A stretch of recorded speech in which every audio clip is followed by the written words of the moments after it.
Hi, I'm Krista Campbell. Thank you for joining us today for Pipeline Inspection Management and Planning for the City of Monrovia. Before we get started, I would like to encourage you to post your questions. We will have time at the end of the webinar to answer some of them. The questions that we don't get to will be included in our Q&A document that will be posted on GeoNet after the webinar.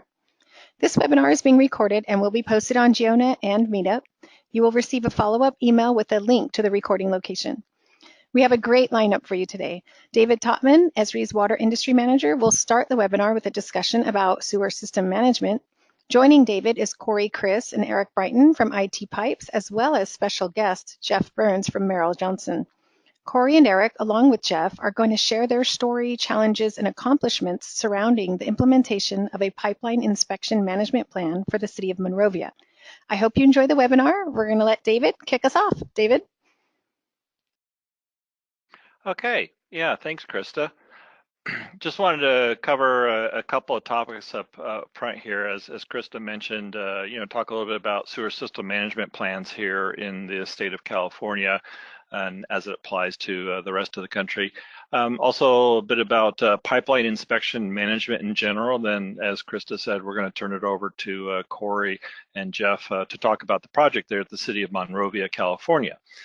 And so to start off with sewer system management plans, here the California State Water Resources Control Board offer many excellent resources for water organizations in the state of California. As you can see by their website here, they cover drinking water, water quality, water rights organizations, but in their programs, they offer resources, best practices, and one of these is, their sewer system management plans. And really all these SSMPs are good, sound asset management plans. And you'll hear more about that as the reason the City of Monrovia tackled this particular project. But it comes down to, very simple goals of the SSMP.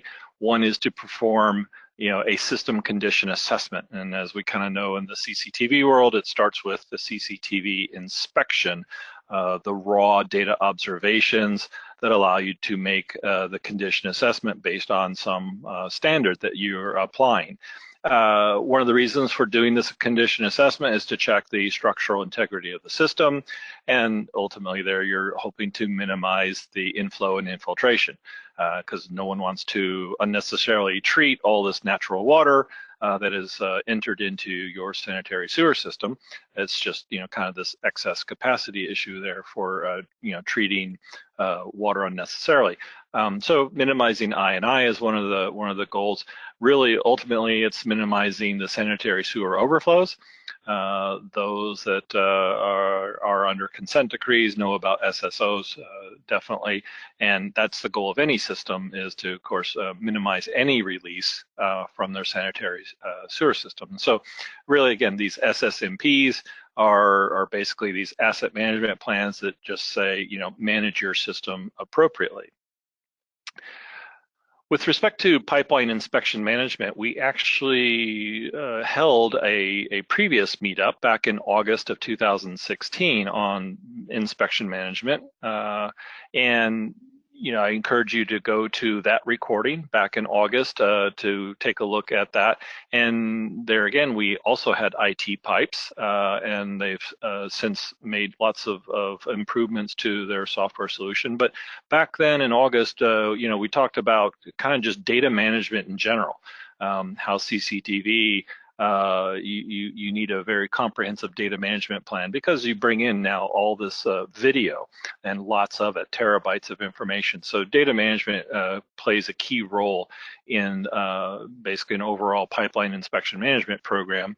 And the asset management comes into play with these asset IDs, because in CCTV, you're basically inspecting these assets with many observations, but you need to hang the observations onto a particular asset. And most of us in the sanitary sewer world, an asset ID is basically from one manhole to another manhole. So, but we all know that can be multiple pipe segments that the CCTV records observation against. But one thing about CCTV, it's truth, right? You have a camera in the pipe. You know actually what's going on. And so Many times, many of us converted our sanitary sewer system into the GIS from aerial maps. We may have sprayed the manholes and done aerial photography and done conversion by connecting the dots. Well, sure enough, CCTV shows us the truth. We find extra manholes that were buried underground and never captured, and we also, expect to find a manhole where there isn't one. We may have erroneously flagged, a telco manhole or something thought was sanitary sewer. So, you have to be kind of willing and flexible to move your asset IDs around. That comes into what are your split rules and things of that nature. So, CCTV really helps you get a handle on getting more accurate asset IDs. When it comes to the actual condition inspection, then these inspection standards come into play. Back in August, we talked about NASCO and of course the PACP, but there's also other international standards, and so ITpipes is one of those that supports multiple standards. So again, I encourage you to go back to August 2016, look at the recording on some of the basics that we covered on data management and asset management and inspection standards. From that and what you'll see today, it's my belief that CCTV is definitely pushes the envelope on data structures, data storage, data standards, and data sharing. And with respect to data structures, basically mean, what sort of attributes are you collecting? Different software packages expect different attributes. Different standards request different attributes. It really comes down to what is your SSMP expecting? What do you need to understand about your sanitary sewer system should drive your data model or these data structures. CCTV definitely pushes the envelope on data storage. We talked about the video, terabytes of video, depending upon the size of your system, and do you want to store that on hard drives, on premise, or do you want to turn to the cloud? I think many are turning to the cloud because of the scalability of data storage, and today's speeds on the internet providers, are making it very very performance acceptable as well. And so, again, the data storage, CCTV definitely lends itself to cloud storage.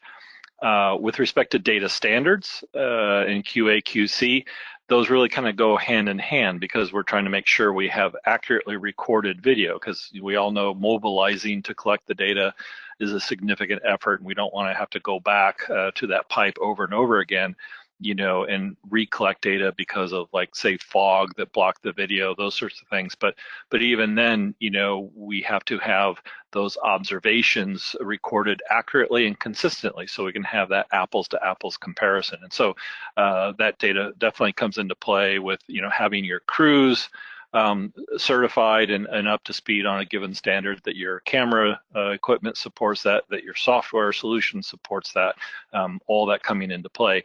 But what we're starting to see more and more too is CCTV pushing the envelope on data sharing. One, because of the use of contractors. Many of us don't have the bandwidth to be able to do all the CCTV work in-house, especially with some of the aggressive timelines that others that are facing regulatory challenges are. They have to meet this timeline, and so we're finding third-party contractors being brought in, and they may have different camera systems, different software solutions. So having a platform solution that allows you to integrate and share all of this data on a common platform is very attractive, and I think that you're going to see that. A little conversation, I think, about, though, kind of the right system for the right job and data granularity. What this picture here kind of represents is in a CCTV collection. If this were a sanitary sewer main, say a gravity main, on the left, assume there's a manhole. On the right, assume there's a manhole. So between these two manholes, I have multiple sections of pipe. And I might even encounter, the blue is VCP and the orange may have been a PVC point repair with a couple of sticks of PVC. This is what I would see in a CCTV system. Every observation, every change in the pipe is observed and recorded, and is a very high granularity data recording. But again, it's still between two manholes, so every segment should share the same asset ID. as I kind of roll that up into the GIS, there's no reason to really record every single fitting. You can, of course, in the GIS, but typically what you're looking for in the GIS is, material changes. So, I know that from the left-hand manhole over some clay pipe, and then I have that PVC point repair, but I just need to know, the total length of PVC, and then I go back into the BCP. So again, the GIS kind of stores those material properties because that's probably useful for analysis. And when I get up to the CMMS, or the Computerized Maintenance Management System, others will call it work order systems, asset management systems, really I just need the one asset ID. And so a CMMS goes from a manhole to a manhole with one ID. The GIS, same ID, but records the material change. And then, of course, in the CCTV, the same asset ID, but I record every single observation, every change in pipe, every joint, and I would keep the data in the CCTV system. So the moral of the story is, with an integrated platform, the CMMS, the GIS, and the CCTV can all talk to one another based on the same asset ID. So again, use the right system for the right job.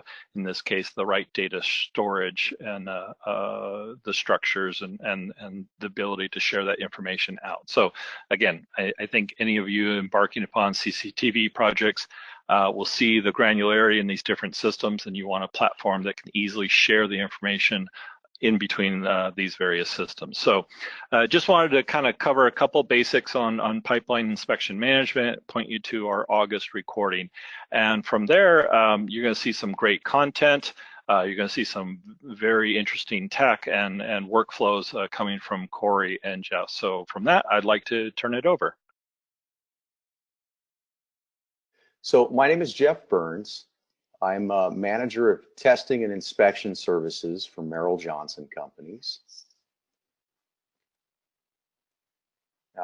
We provide civil engineering, land survey and construction staking, construction project management, and of course, materials testing and inspection services. The two main staff working on this project that we're going to talk about today were myself and our lead inspector and project manager, Sean Best. Sean and I have worked on similar projects throughout California, and this project has been revolutionary from a technology standpoint, as you'll see here in a few minutes. So a little about myself. I started with Merrill Johnson in 2000, working as a materials laboratory manager. I went on to work as a field inspector and am now a general manager for testing and inspection services. So I have specific experience in testing and inspection for everything from soil, concrete, asphalt, masonry, fireproofing, and of course, public works and infrastructure utilities. Sean Best has been a part of our team since 2007. He joined the team as a field inspector and is now our lead inspector and project manager for field operations. And his areas of expertise also include construction materials inspection, such as soils, concrete, masonry, structural steel, road construction, storm drain construction, and sewer main construction. Over the course of the last year and a half, he and I had been introduced to ITpipes and had the opportunity to utilize that on City of Monrovia projects, and now also for work we're doing for the City of Barstow. My name is Corey Chris. I'm with ITpipes, and I've worked with inspection software since 1996.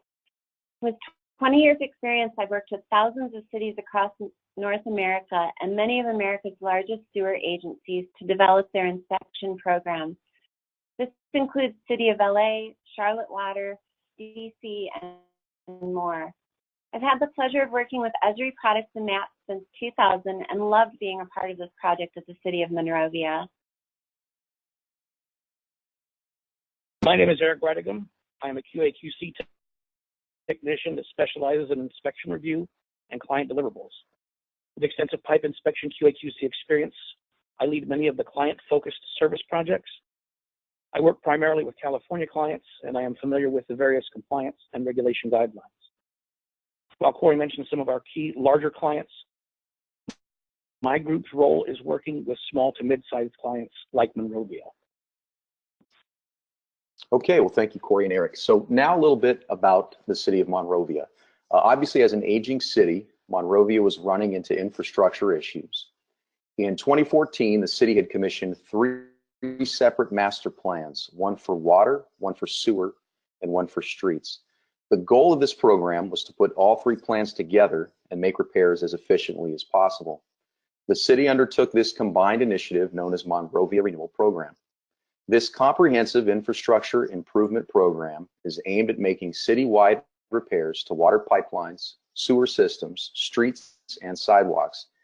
The main focus is to replace or repair all water lines, production facilities, sewer pipelines, and every street with a pavement index over 70. And of course, develop and implement an ongoing program to maintain their infrastructure, all while creating as little disturbance to the residents of Monrovia as possible. The City of Monrovia contracted with Merrill Johnson to manage pipeline inspection for this project. Merrill Johnson selected ITpipes for the pipe inspection management app and cloud hosting. So today this presentation will review the city's project and plans and how inspections fit into the overall project, the info we started with on the project, how we organize the project using maps and inspection software, how we organize the contractor deliverables, how we expedited review of condition assessment inspections, how we tracked rehab repair plans for each pipe, and how we save time creating bid projects for contractors on rehab repair of pipelines. You can see here some of our goals for the pipeline planning part of this program.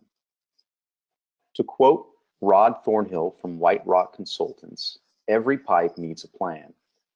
Our goal with this program was not only to set up every pipe with a plan, but to set up a system that the city could manage and continue to use when this project is complete.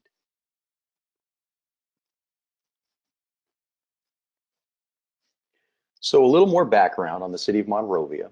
The city was incorporated in 1887. The population is roughly 37,000.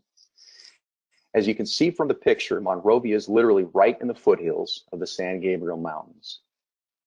It operates under the jurisdiction of three different agencies when it comes to wastewater and water systems.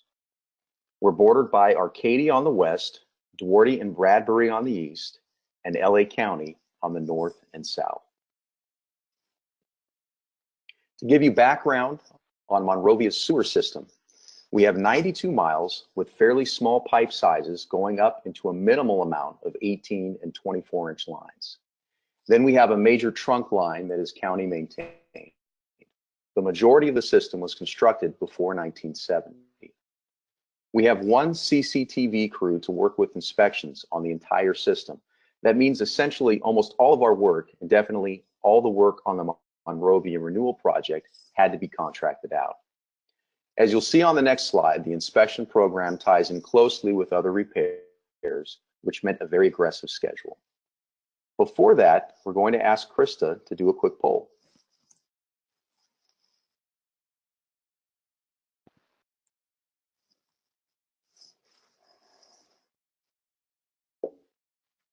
Krista, were you ready for that poll?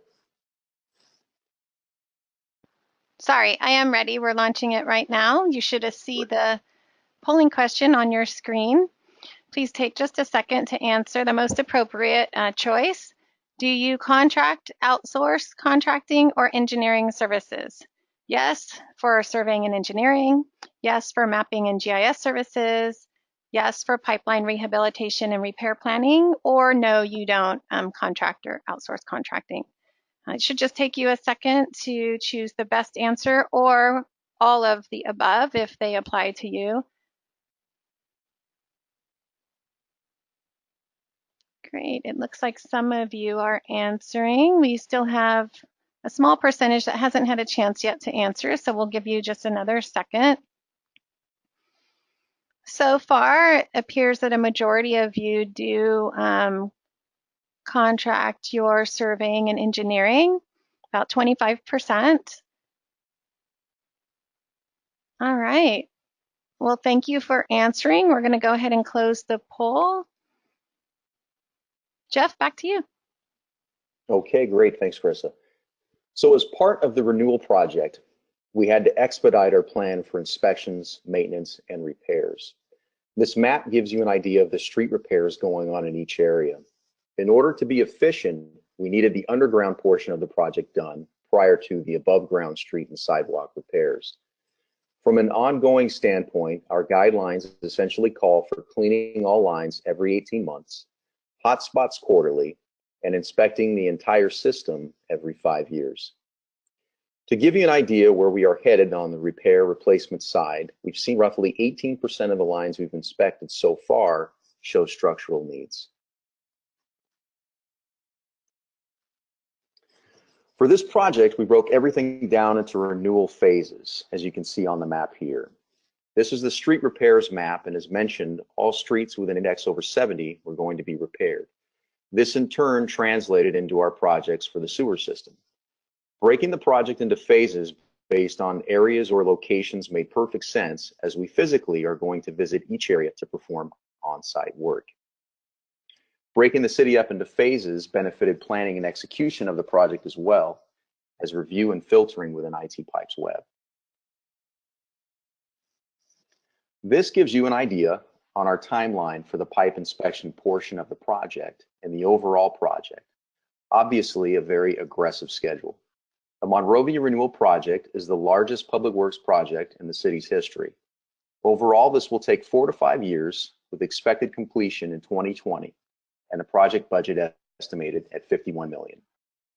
From a timeline inspection schedule, we're very close to completion on this portion.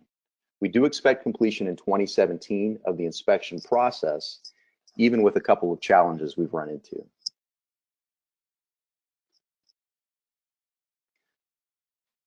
So speaking of challenges, one of the major issues we ran into when starting the project was trying to get data from the old GIS maps. We've been handed to the current public works management at the city. This was a compilation of PDF maps, inspections, and PDFs on flash drives that had limited organization, videos on flash drives, and no easy way to organize or review the current inspections with the maps. We worked with ITpipes to send them all the legacy inspections from the previous contractor's work, Interline Engineering. When Corey shows you ITpipes web in a couple of minutes, you'll see those legacy inspections appear right with the new inspections that we contracted out. ITpipes brought in all the inspection detail, made the observation codes and grades match the system we set up for Monrovia, and checked the assets to verify they existed on the map. That ended with some cleanup on legacy data, but gave us completed inspections that we could start reviewing immediately. In regards to verifying assets, the original maps had so many layers and the detail was so small, it was often illegible. The GIS is our central pipe inventory, and it's critical it is correct. So in the process of doing this project, we've actually obtained the details from the contractor inspections to update the asset records in the GIS. We'll talk later briefly about how we can automate that updating of GIS info. The project was awarded and the crews had to start working immediately. Our intention was that most repairs would be done with cast-in-place lining and similar products, but we knew going into this that that wouldn't be possible for all locations, and we would have some open trench repairs. We really wanted to make sure we got out ahead of this thing so we didn't have street repairs being delayed by the open trench repairs. The inspections were the first part of moving forward on the overall project, as any repairs underground or above ground required the inspection results. As mentioned, this led to an extremely fast startup, and we didn't have time to clarify and document all of the deliverable requirements prior to startup. This meant when we started the project, ITpipes actually transferred info off the old GIS maps into projects for the contractors.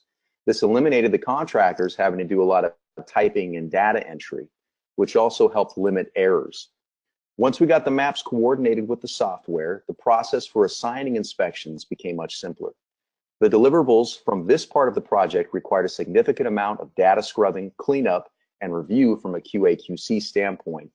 Once we got through some of our major tasks for the project implementation, you'll see our requirements for inspections and reporting were defined, and from there, the project started moving very quickly.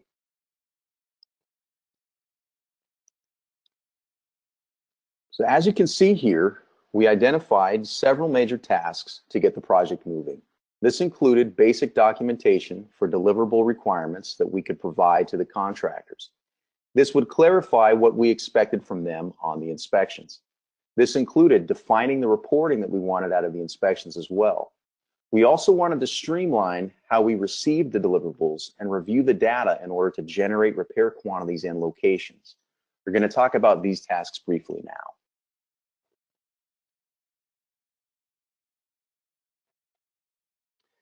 Merrill Johnson's first major task was to define the SOP and Inspection Program deliverable requirements. We looked at several standards and decided to configure a template for Monrovia that was easy to use for inspections and gave specific results on whether repair, or rehab, or maintenance was necessary. Here are a few key pages out of Monrovia's inspection program just to give you an idea of what we required. This document defined the manner in which inspections would be performed, the equipment necessary to perform the inspections, the proper method for data entry, and the deliverable expectations from a time period standpoint.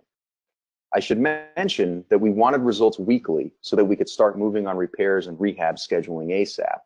As we got weekly data, we were culling through that immediately and generating quantities for bid docs for the repair portion of the work. Those bids had to be completely assembled and ready to go out within days of completing the CCTV inspection. Once we had the basic deliverable requirements documented, we needed to find a way to start organizing and reviewing the deliverables.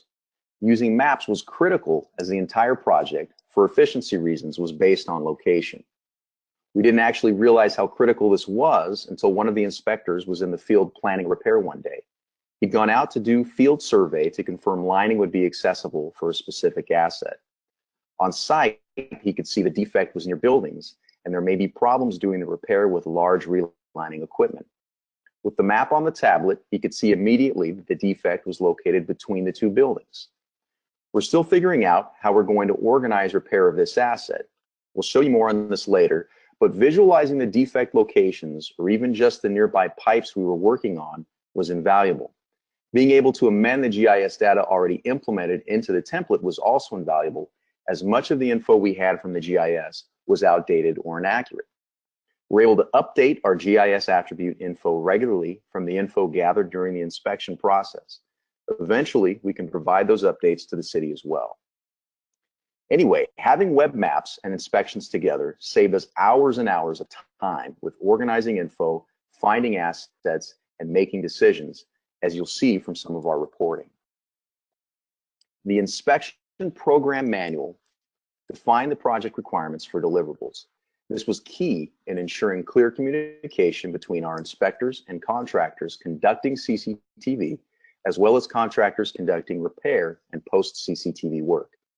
As part of the inspection program requirements, we decided to have specific fields for reporting. You can see the custom fields above that were defined, and the screenshot shows how those fields show up in the condition assessment map. This would allow us to do comprehensive drill down reporting on any of the data fields with collaborative maps, which we'll show you in just a moment. One more item we should discuss on the project is getting the deliverables to us. With Sync, the contractors could plug in their vehicle and inspections could be submitted easily with the click of a button over the internet. This allowed us to begin compiling bid documents immediately for repair projects, as I mentioned earlier. Sync saved hours in just transferring data. If inspections needed corrected, we would simply reject the data and the contractor could resubmit again without shuffling hard drives. At first, the contractor would move files or delete pics or media, causing challenges with Sync. Sync quickly showed how the deliverables needed improved and held them to the standards required in the SOP and inspection program document. Sync meant faster feedback to the contractor for data correction requests and re-inspections. Also with Sync, notice the arrows are bidirectional.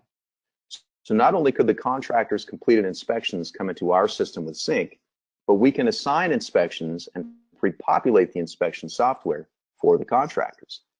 This saved us a ton of QA/QC work and again helped us clean up our map attribute data. After inspections were received, we can run a discrepancy report to see variances between GIS info and what the contractor changed. Then decide if we want to send out a survey crew or just update the info in GIS. We'll review this tool later. Now we'd like to have Corey with ITpipes show how we have used maps to bring the pipeline planning portion of the Monrovia renewal project together.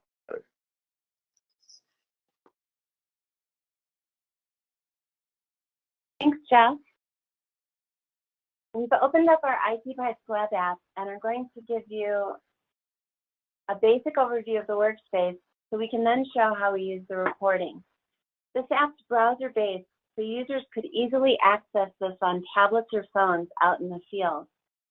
With ITpipes web open, the app is divided into two main areas, my Smart tab on the left and Map on the right. In the Smart tab area, you can see I have several tabs at the top, and we call these Smart tabs as they manage the reporting. I have the Smart tab for assets selected, and you can see that I have several pipes listed down below. This list was actually pre-populated from the GIS, and we added to this as we assigned inspections. We'll show how we did that in just a minute. On the right part of my workspace, I have my map, which in this case is an ArcGIS online web map. In the upper right, I have the legend for the map, and you can see we're displaying different layers. On the map, I can always find my location, which you'll see is not in Monrovia today. If you zoom out, you'll see I'm actually at our company office in Albuquerque. But if I was doing actual work in the field, I could always check to see where I'm located and see nearby buildings or streets. To go back to Monrovia though, on the Smart tab, when I select a specific asset, you can see the map immediately zooms in and highlights that pipe's location. So the Smart tab and the map are constantly working together. From a user standpoint, before we talk about reporting, some basic tools help tremendously with this project. First, my simple search tool that works from the menu or the map. I can search by any and every data field that's part of the project. This is great if we needed to find an inspection quickly.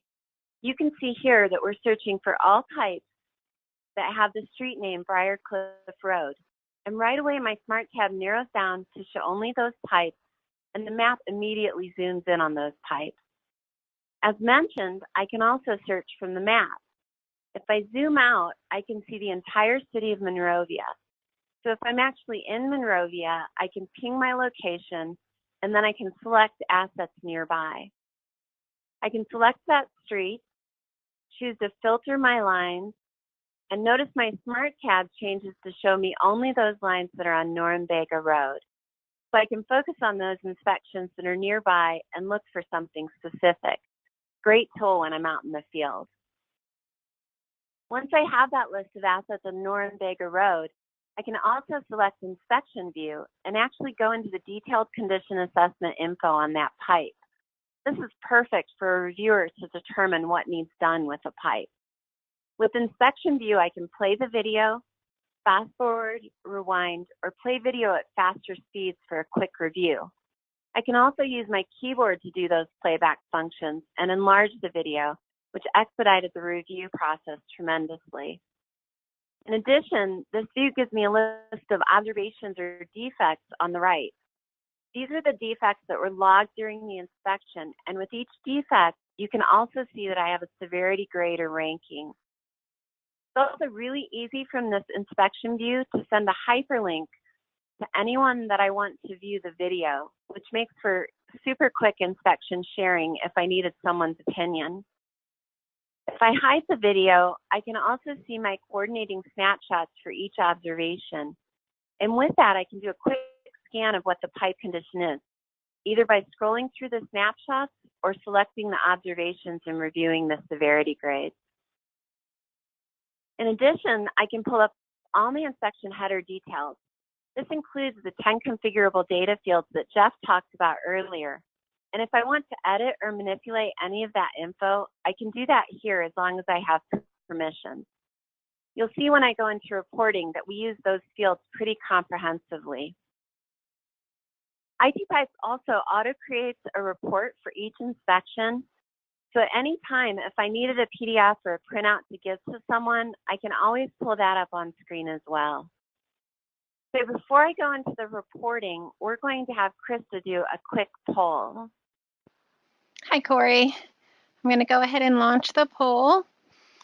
Everyone should see the question on their screen. Do you have your inspections and map integrated seamlessly? Yes, no, or you're working to do this. We'll give you just a few seconds to choose the answer that best fits your situation. Do you have your inspections and maps integrated seamlessly? Yes, no, or you're working on this. So it looks like we have about 70% of our audience has voted. We'll give you another second for the rest of you. A majority of the audience is saying no, it's not integrated. About 40% is saying they're working on it. That's pretty cool, you guys. And about 20% do have their inspections and map integrated. Thank you, everyone, for voting. We're going to close the poll and send it back to you, Corey. Thanks, Krista. Now let me show you some of the actual reports and smart tabs that we used on the Monrovia project. One of the first parts of the project was to assign the work to be inspected. Most of our work has actually already been assigned and is complete, but we have a few lines that still need to be inspected. On our Smart tab called Work Orders Assigned, you can see that I've chosen to display several fields related to assigning work. I have a column for work order assigned to, renewal phase, and pipe status. We can also move those fields around as needed to get the report exactly the way that I want it. First, I'll go ahead and sort by work order assigned, and you can see at the bottom of this page, I have 1,966 assets listed. And if I scroll down, several of those assets have work orders actually assigned to different contractors. But I'll go ahead and choose to group and filter by work order assigned. So you can see we're going to apply a filter. And now when I look at the bottom of the page, I can see right away I'm only seeing the pipes that do not have a work order assigned. And I've got 56 pipes listed there. Also, my map coordinates to show me those pipes that have no work order assigned. I went ahead and grouped by, or I can actually, I group by work order assigned to, but I'm going to group by renewal phase. And when I do that, you can see at the top of my listing, I have 5 pipes in the north area that have not been assigned for a work order. I'll go ahead and select those 5 pipes. And from here, if I want to assign those, I can see right away they're highlighted on the map. On my map legend, I can select my assign work order icon. And from the drop-down that appears, I can select the contractor's name that I want to do the work. Once I select the contractor's name in the checkbox, the assets with all the GIS attribute info associated automatically push out to an ITpipes project. Through the sync tool that Jeff gave an overview of, the contractor gets this project automatically assigned. The contractor then simply opens that project in their field inspection software, and all the assets are listed in the Smart tab, similar to the Smart tabs that we see here, but in an ITpipes desktop app that's connected to the CCTV camera, laser, or sonar system. This saves the contractor from having to type in manhole numbers, pipe IDs, street names, and other details. It also significantly improves the accuracy of the inspections that we get back from the contractor. Another report that we used is inspection status. Once I have work assigned, if I want to check the status of inspections, at any time I can select an area on the map and immediately see what lines have or haven't been inspected. This is based on the color coding. And you can see here when I select this area, some lines appear in a green color, and that indicates those pipes have been inspected. The other lines that are appearing in teal have not been inspected. And in this situation, those are county assets that are not even part of this particular project. But as the project was in process, at any time I could see the status of inspection completion. Once the inspections were completed, Merrill Johnson had to review every inspection, and the high priority focus is the southwest and the southeast areas. As previously mentioned, many in the inspections in the beginning had QA/QC concerns, and we were able to reject those immediately for reinspection. The inspections that met our basic SOP requirements needed quickly reviewed, though, so that we could classify them for structural or maintenance needs. First, we set up smart tabs for the reviewer to use. Here you can see I have a filter applied that's only showing me assets in the southeast and the southwest phases. So a reviewer quickly knew what inspections to start looking at based on our priorities. The reviewer could then open the inspection view for an asset, see the observation log sheet, scan through images, or watch video. I could also see my header details and input my reviewer information, including date and any comments. If I go back to my Smart Tab list, you can see that I have all my inspections that need reviewed, and there are roughly 350 assets that we still need to review. With this amount of assets to review, we realized that we should be able, if the contractors are providing quality inspections, to narrow this down and just review pipes with known problems. We still need to review all the pipes eventually, but by narrowing this down, we can decide what inspections need to have asset repairs or rehab completed first. So on the same Smart Tab, if I change my filter to show me only pipes with a level 4 or higher observation, I can now see the pipes that are already logged as having problems. At this point, we're relying pretty heavily on the contractor data, which is a little scary, but necessary. When I select this, now at the bottom of my page, you can see I only have 101 pipes that have a level 4 defect or higher that we need to review ASAP. From there, I still have my grouping by renewal phase applied, and I can quickly begin working on my priority areas. As we started to get inspections turned in, we realized not all the inspections were completed and some required a reverse, but that didn't always happen. So we had to start checking this. If we go to the Assets tab and select the filter for Observation Abandoned, I can see my Smart Tab and my map are showing me that I have 267 pipes that have an observation code of inspection abandoned. And I can easily see on the map where those pipes are located. Up at the top of the Smart Tab, though, I have the option to hide all but the newest inspections for an asset. So if the contractor inspected the line more than once, I can hide the older inspection. And now I can see that I really only have 206 pipes with abandoned inspections. And if I group this by pipe material, I can see that almost all of those pipes that we couldn't finish inspections on were vitrified clay. This was expected, but visually informative nonetheless. Once we began reviewing inspections, then we started to get into scheduling. We didn't plan on doing this through ITpipes, and ITpipes is not a full work order system. But we had to start planning our rehab ASAP, and we already had ITpipes in place with all the inspection info included, so we decided to go ahead and use this on the Monrovia project. Using ITpipes for this, we could easily put out contractor bid projects. You can see that I have a Smart Tab for structural need. And if I open this, I have different columns of data displayed that are more related to structural repairs needed. For this tab, I have a couple filters set up that I can apply and use. The first filter is for severe observations. And this shows me any pipes that have a level 5 defect. So we know that we need to make sure all pipes with those level 5 defects had the inspections reviewed and a structural status planned if necessary. Of course, I can group those assets by renewal phase so I can work on high priority areas first.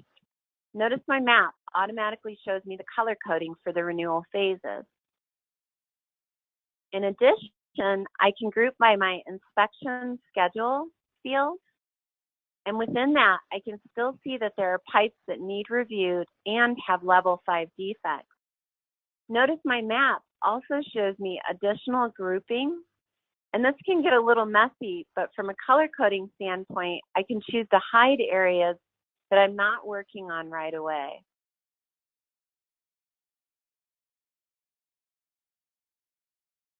For structural repairs, we needed to start organizing bid projects.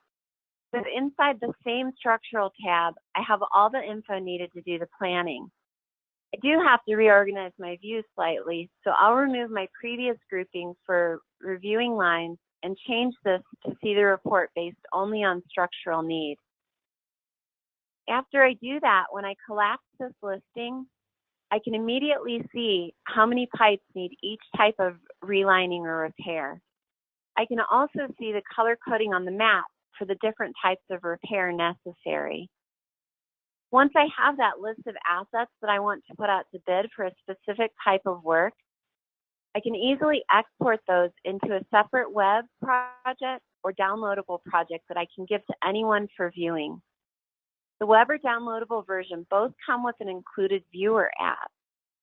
To give you an idea how this happens, I can select all the pipes that need lateral connection repairs and highlight those. Then I select to export those assets. Essentially, this creates a mini project that I can send out to the contractors to bid on. With that, the project had asset and inspection details, log sheets, snapshots, videos, and full info for the contractors. The contractor could essentially pull up a screen that looks very similar to this one. This made putting out projects for bids on repair and rehab very quick and easy once we'd reviewed the inspections. And this literally saved hours of compiling bid projects. Another report that we can use, and that Eric will talk about in a minute, is for billing. Having everything digital allowed us to maintain a billing smart tab. With that, I can pull up specific dates of work. So for example, on this smart tab, I'm showing everything that was done after August. Then I can group by pipe diameter. All the info shown in the Smart tab can be copied and pasted into an Excel sheet, exported, or printed in a PDF format. So comparing this to the contractor's billing was really easy. One of the tools we found invaluable was the inspection view. We showed this earlier, but wanted to show a little more with it. One of the inspectors actually went out and bought a tablet that he uses specifically for this purpose in the field. You can see I'm pulling up a filter for 177 Primrose, and I'm opening my inspection view. If I have multiple inspections of the same asset, at the top of my workspace, the multi-inspection icon is active, and that tells me that there are 2 inspections. When I select this, I can then compare the snapshots from each inspection. And if I select the observation on each inspection for roots at 68 feet, I can see the difference in only 6 months between inspections. I can also, with this, select to review the videos and watch those side by side. If I click on play, both videos start playing simultaneously. Obviously, this will be great for comparison when we start to get back to post-repair inspection reviews. Another tool we found quite valuable is plot. Once we reviewed lines and confirm the defect logging is accurate, we can then select pipes and plot the observations that were logged on the inspection. The reviewer or engineer could both use this tool, and this helped us determine what actually needs to be done with the pipe. With plot, we can quickly do a visual condition assessment based on severity color coding. To explain that, a pipe might have 10 level 4 defects or no level 5 defects. But with plot, I could get color-coded dots of the individual observation, giving me a fast review of the pipe and telling me that I likely don't want to do a point repair here. Also, if the contractor used ITpipes, I have snapshots for every observation and can scroll through the pipe condition quickly. From there, obviously, I may decide that this pipe needs relines. We plotted only one line here for the demo, but when I could plot an entire area of observations, this is quite valuable to see what was going on with specific pipe construction projects. that's an overview of our ITpipes web app. We're actually going to jump back to our presentation where Eric's going to show a couple more details on reporting.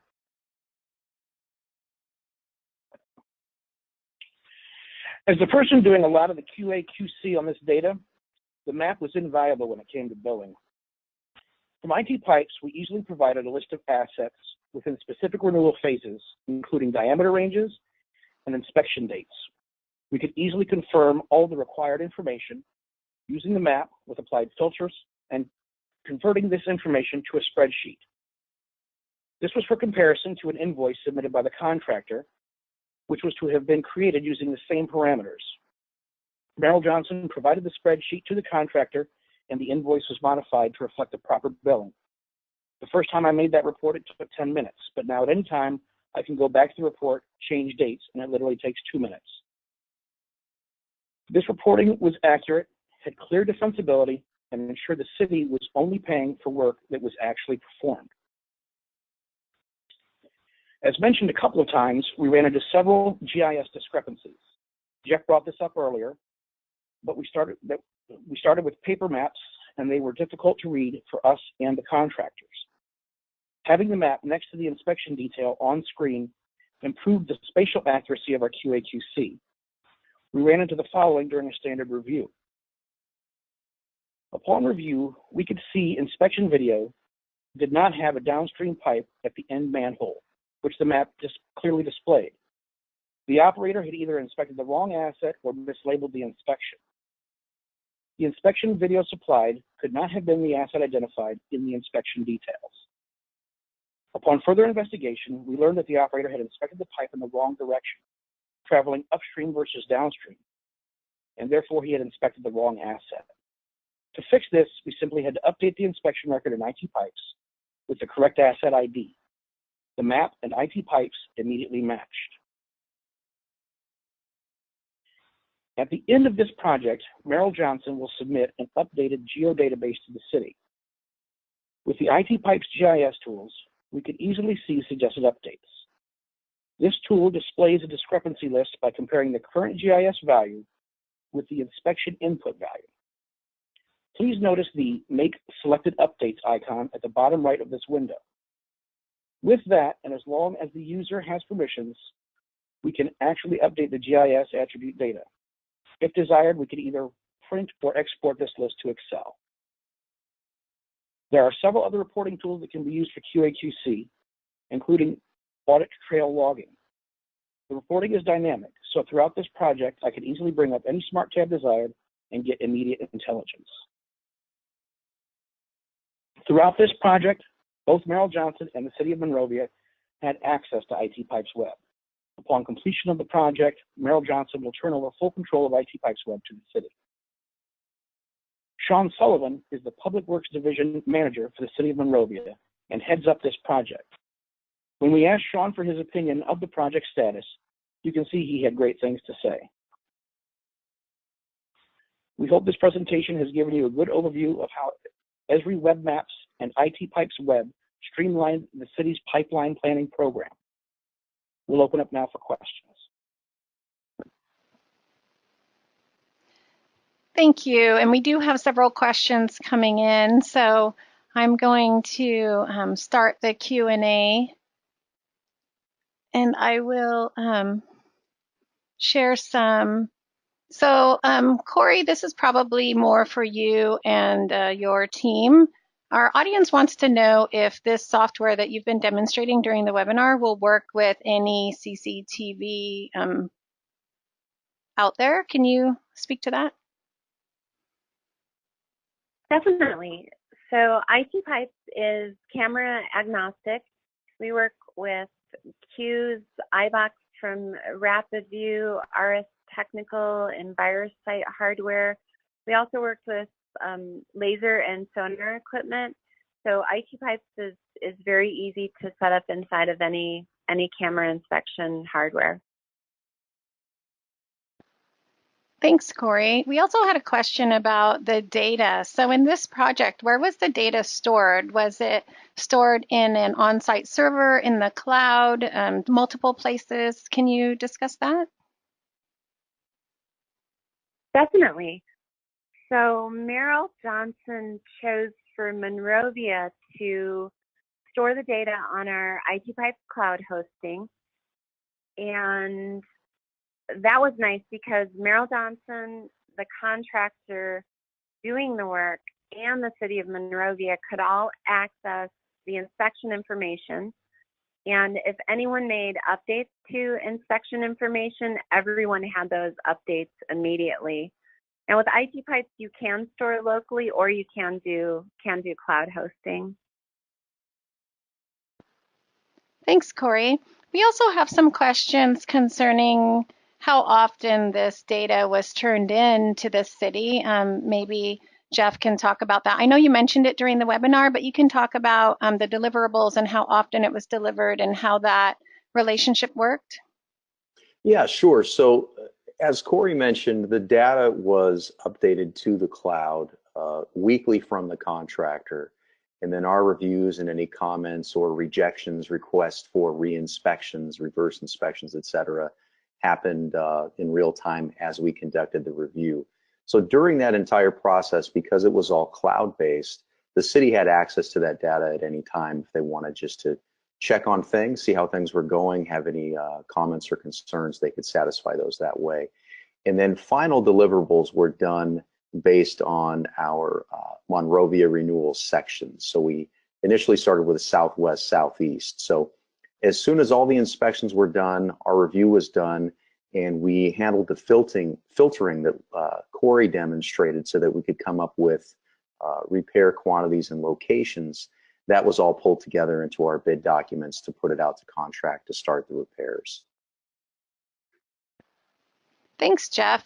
We also had several comments from our attendees about how nice the web application was working and that it didn't seem to hesitate or be slow. Jeff, can you talk about the performance and if there were any issues or challenges in that area? Yeah, absolutely. The performance has been surprisingly great. And I say surprisingly because so many cloud services that I've used, not specific to CCTV, but just in general, you do sometimes find a lag, things will hang up and so on. And ITpipes, especially considering it's handling CCTV files, video files, works very well. We do have some areas within the city of Monrovia where the internet signal on our mobile devices was less than stellar. And even then, we were still able to maintain at least a functional working speed. And of course, if we were in better areas, then things worked fantastic. Thanks, Jeff. Well, I think the webinar went great today. There were a few hiccups, but I hope everyone enjoyed the webinar. We will be posting this webinar online, so if you missed part of it or if you'd like to share it with some of your colleagues, it will be available in about a week, so watch for the follow-up email. It will include links to where you'll be able to find the recorded version of the webinar, and I hope you continue to join us for our future webinars. Thank you, Corey and Jeff and the rest of the team. It was a great webinar today. Thanks, Krista. Thanks, Thank you, everybody. Chris.